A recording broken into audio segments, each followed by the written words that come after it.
Trailblazer, Trailblazer, Trailblazer, Trailblazer.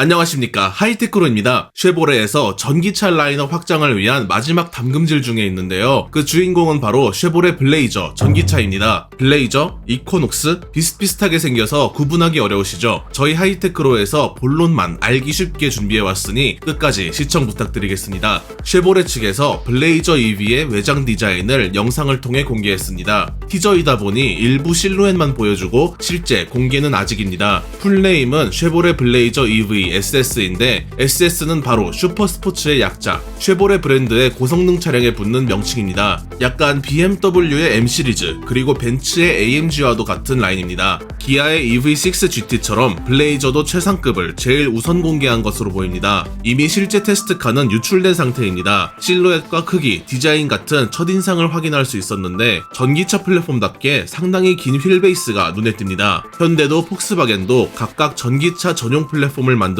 대응하고 있는 것처럼 쉐보레 브랜드의 주인격인 GM도 BEV3 플랫폼이라는 전기차 전용 플랫폼을 개발했습니다. GMC 허머 EV 고급 모델 캐딜락 리릭에 가장 먼저 적용된 따끈한 신기술입니다. 이 플랫폼은 배터리 시스템을 빼놓고 설명이 힘든데 한국 기술, 그러니까 LG 에너지 솔루션과 합작해 만든 얼티움 배터리 시스템이 들어간 물건입니다. 배터리를 바닥에 세우기도 하고 또 쌓기도 하고 공간 활용을 극대화하겠다는 설계로 동급 차종 대비 배터리 배치 효율 증가를 통해 실제 주행거리에서도 우위를 점할 것으로 보입니다. 실제 전문가 평가에서도 상당히 혁신적이다 호평받고 있는 GM의 전기차 플랫폼이죠. 내연기관 시절 GM의 엔진 미션 조합은 550가지 경우의 수가 있었다는데 이제 이 신형 플랫폼을 통해 단 19개로 줄여 비용 절감도 되고 거기다 안전성은 덤입니다. 이제 이코녹스, 블레이저 비슷해 보이실 텐데요. 저희도 그랬습니다. 현행 내연기관 블레이저와 이코녹스 기준 블레이저는 이코녹스보다 한 체급 위 차량입니다. 더 크고 더 넓고 트렁크 적재 공간도 좀 더 큽니다. 우리나라도 소나타급, 아반떼급 하는 것처럼 두 차량의 간판에 걸맞는 크기로 각각 나올 것으로 보이는데 이미 이코녹스 UV의 디자인은 공개되었습니다. 두 차량 모두 내년에 출시될 것으로 보여지는 상황 속에서 오늘 저희 하이테크로는 이 블레이저 EV의 예상도를 선보이려 합니다. 티저부터 테스트카 그리고 마지막으로 쉐보레 디자인 동향까지 현실적으로 제대로 만들었습니다. 예상도 제작을 위한 스케치 단계 지금 시작됩니다.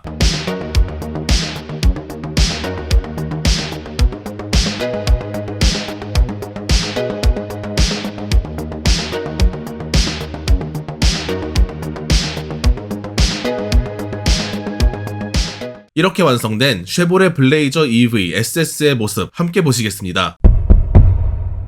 우선 전면부입니다. 가장 인상적인 부분이 될 데이타임 러닝 라이트의 부분입니다. 한 줄로 길게 이어진 모습이 될 것으로 전망되는데요. 중앙에 쉐보레 보타이 엠블럼이 안착될 것으로 보입니다. 이 구성은 기존에도 쉐보레 실버라도 EV에서도 적용된 바 있고 또 이코녹스 EV에서도 확인되었죠. 한 줄 헤드램프가 트렌드처럼 자동차 회사의 디자인계에 퍼져나가는 중입니다. 과거 80년대 포드 머큐리가 선도하며 유행했던 퓨처리즘 디자인, 그 상징과도 같은 중간이 이어진 램프가 현대, 쉐보레 할 것 없이 유행 중입니다. 이 데이타임 러닝 라이트 아래로 실제 헤드램프 렌즈가 위치해 테스트 중에 있으며 이 점을 예상도상에서도 적용해 주었습니다. 헤드램프 안쪽으로 방향지시 등이 적용될 것으로 예상됩니다. 데이타임 러닝 라이트가 끝나는 가장자리 부분에는 미국 법규상 자동차를 측면에서 보았을 때 꼭 호박색으로 빛나야 하는 차폭등이 적용될 것으로 보입니다. 헤드램프 아래로는 거대한 측면 그릴이 보이는데 이 부분이 모양만 낸 것이 아니라 실제로 뚫린 채로 개발되는 것으로 보여집니다. 측면 그릴의 패턴은 가로줄 패턴이 3개 들어가며 유광 검정색 마감이 유력합니다. 이 측면 그릴이 헤드램프와 이어진 듯한 모습으로 적용되어 한껏 더 공격적인 이미지를 주네요. 전면 범퍼도 함께 보시겠습니다. 원래 그릴이 있어서 엔진을 냉각시켜주는 부분이 아무래도 전기차라 막혀 있습니다. 대신 막힌 그릴 부분의 테두리만은 검정 포인트로 마감되어 테스트 중인데 형제차인 이코녹스 EV의 그릴을 참고해 주시면 되겠습니다. 이번에 공개되는 SS 라인의 경우엔 스포티한 이미지를 주는 트림이다 보니 이 막힌 그릴이 검정색으로 마감되어 테스트되리라 예상되고 있습니다. 이코녹스 역시 동일한 공식으로 일반 트림은 바디 컬러 도색, SS 트림은 블랙 컬러 도색으로 차별화를 주었죠. 이 테두리 부분의 상단 정중앙에는 카메라가 위치한 것으로 포착되고 있습니다. 하단부에 전면부에는 그릴 테두리의 형상이 살짝 꺾이면서 육각형 실루엣을 만들어주고 있습니다. 범퍼 하단으로 이동하시겠습니다. SUV인 만큼 이 하단은 블랙 컬러 플라스틱 무광 클래딩이 적용될 것으로 예상되고 있고 하단 그릴이 위치하고 있습니다. 그릴상에 전방 센서 2개가 탑재되어 테스트 중입니다. 후드의 디자인은 근육질의 느낌으로 중간 부분도 솟아있고 또 한술 더 떠서 가장자리 부분도 전면부 휀더와 유기적으로 이어져 있는 형태입니다. 전면부 휀더의 볼륨감이 상당히 많이 강조된 형상으로 제작되고 있습니다. 헤드램프 눈꼬리부터 시작되어 운전석 도어까지 이어지는 볼륨의 덩어리가 상당히 큰 형태입니다. 휠 아치에는 전면 범퍼의 하단처럼 검정 플라스틱 클래딩이 적용되어 더욱 SUV다운 디자인을 내줄 것으로 예상되는데 자세히 보시면 이 휀더 부분 상당히 독특한 디자인이 적용되어 있습니다. 블레이저 SS의 티저에서도 보여줬던 충전구의 형상이 실차에도 적용될 것으로 보입니다. 충전구가 열리는 형상이 단순히 원형, 사각형이 아닙니다. 디자인의 일부인 것 마냥 충전구 주위로 캐릭터 라인들이 그려져 있습니다. 약간 포르쉐의 타이칸처럼 전면 휀더와 전면 도어 사이에 단차를 준 모습입니다. 거기다 유광 검정의 디귿자 포인트 몰딩이 충전구 위를 지나가는 형상이네요. 도어 하단의 플라스틱 클래딩은 뒤로 갈수록 상승하는 형상을 보여줄 것으로 예상되고 있습니다. 또 전면부 도어상에 블레이저 엠블럼을 적용해 주었습니다. 전면부 휀더처럼 후면 휀더도 상당히 많이 돋보이게 튀어나온 디자인인데 유기적인 디자인이 마치 현대의 HCD1, TV론의 그 휀더처럼 앞뒤로 솟아있는 형태입니다. 하도 솟아있다 보니 윈도우 라인까지 덩달아서 살짝 위로 꺾여 올라간 모습이죠. 도어 핸들의 형상은 오토 플러싱 타입이 아닌 일반형 도어 캐치가 적용되어 예상도에도 동일하게 적용해 주었습니다. 윈도우 라인은 D필러 쪽 창이 하나 더 추가된 형상으로 이코녹스보다는 좀 더 큰 차체에 맞는 디에로 라인이 형성되지 않을까 예상되고 있습니다. 백미러의 형상도 보시면 플래그 타입으로 테스트 중에 있습니다. 상당히 근육질이 된 트레일 블레이저 같은 느낌이 살짝 드는 블레이저 EV였습니다. 국내 쉐보레 공장을 더욱 많이 가동시키기보다는 쉐보레 딜러망을 통해 수입된 차량을 판매하는데 더욱 공을 들이는 한국 GM의 최근 행보처럼 블레이저 EV의 출시 역시 한번 기대해 볼 수 있겠습니다. 이번 영상 재미있게 보셨다면 구독과 좋아요 그리고 알림 설정까지 꼭 부탁드리겠습니다. 유튜브 이외에도 페이스북, 인스타그램에서도 하이테크로를 만나보실 수 있으니 팔로우 하셔서 최신 정보를 빠르게 받아보세요. 이번 영상도 시청 감사드리며 다음 영상에서 뵙겠습니다.